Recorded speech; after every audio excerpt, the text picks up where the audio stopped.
Now, there's a guy in L.A. who's San Diego, I think, Mark Dice, who's written a book called The True Story of Fake News. Yep, that's me. Thanks, Bill. But I'll tell everybody more about the book in a few minutes. Right now, I want to show everybody how countless lunatic liberals across the country spent the one-year anniversary of Donald Trump winning the 2016 election. They literally gathered into zombie hordes in major cities to, quote, scream helplessly into the sky.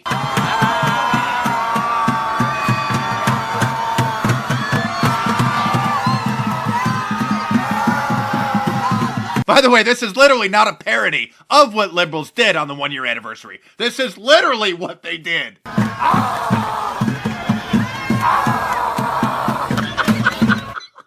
This is something that they actually scheduled weeks in advance. They set up Facebook groups and sent out event invites to, quote, scream helplessly at the sky on Donald Trump's election anniversary. Here's an article in Newsweek 2 weeks ago.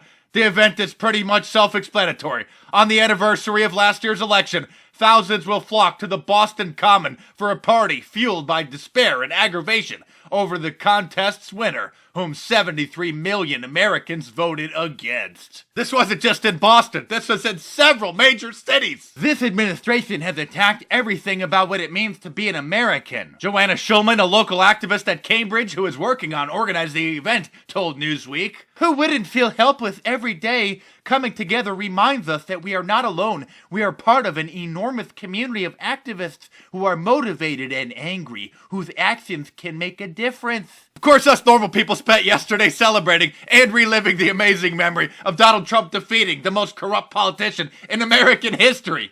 Get behind me, Satan! It has taken literally a year for reality to begin to set in to the minds of Democrats who now are fleeing the sinking ship known as Hillary's legacy. Former DNC Chairman Donna is hawking her new tell-all book where she admits that the Clinton campaign rigged the primaries against Bernie Sanders, which is very interesting because during interviews when she's hawking her book, now she is contradicting what she wrote in her own book. First of all, I never used the word rigged in my book. I said that I used the word cancer, and that I was uncomfortable with the cancer that I found. Hold on a second, let me check the book itself. Quote, "I had promised Bernie when I took the helm of the Democrat National Committee after the convention that I would get to the bottom of whether Hillary Clinton's team had rigged the nomination process as a cache of emails stolen by Russian hackers and posted online had suggested.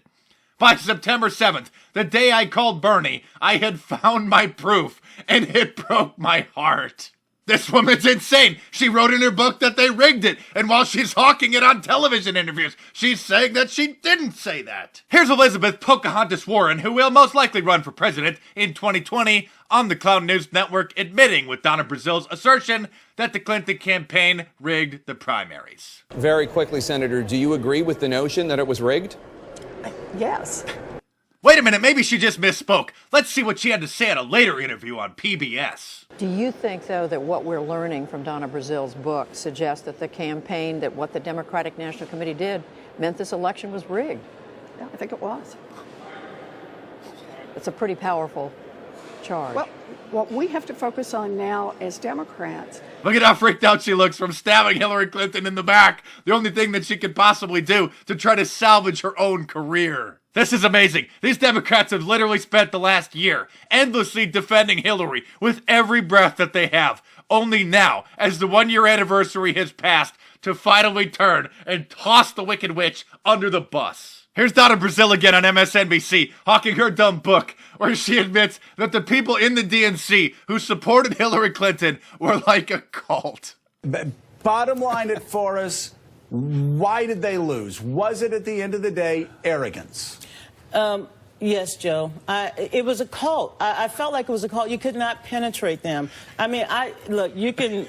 I'm a grassroots organizer. I know street politics better than I know sweet politics. I know how to touch people where they live, work, play, and pray. But I cannot do it. I cannot help a candidate, Joe, if I don't have the resources. If I cannot spend the resources that the party is raising. Hold on a second. It had nothing to do with resources or money, and everything to do with the fact that Hillary Clinton is just plain terrible and evil and the worst candidate that you guys could have possibly put up. What an incredible year it's been. Hey guys, now even the Democrat leadership are finally starting to admit what we've been saying for years, that the Clintons are corrupt to the core and you should have nothing to do with them. I'm Mark Dice, thanks for watching. I hope you check out my new book, The True Story of Fake News, How Mainstream Media Manipulates Millions, in paperback on Amazon.com, or you can download the ebook onto your tablet or e-reading device. I know you're going to love it, and your purchase helps keep this channel going, so I appreciate your support. Subscribe here if you're new, check back every day for a new report, and I'll see you tomorrow.